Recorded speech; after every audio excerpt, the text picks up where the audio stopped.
ko lang sabihin na good job sa inyong dalawa. Napakaganda yung pinakita nyo.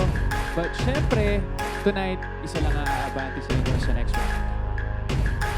Clash panel, ano po ang inyong desisyon? Ang makakabalik sa top of the clash ay si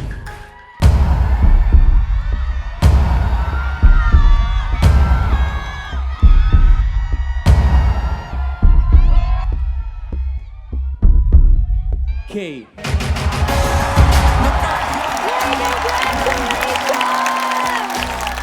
Pwede ka na maupo sa top ng ating clash. hinahanap. Tinig ng pusong may naisip palaganap. Himig na, hindi na, paaawat pa. Haharapin ang Siyempre, Clash Nation, palakpakan natin si Lois.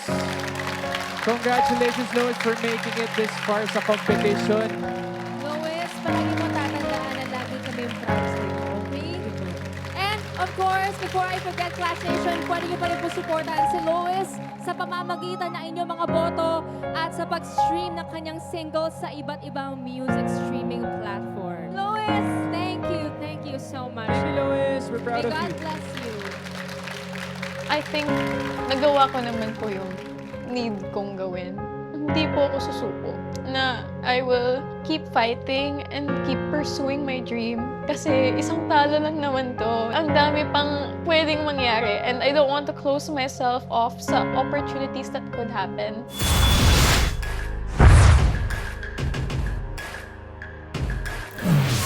Anim na Teen Clashers at anim na Clash alumni pa ang magtatapat-tapat ng galing next week sa Clash Arena. I'm your Clash Master, Raver Cruz. And Clash Nation, itutuloy natin ang collab Bosasan round next week. This is your Clash Master, Julian San Jose. This is the Clash Teens. Isa! Laban sa lahat! Ang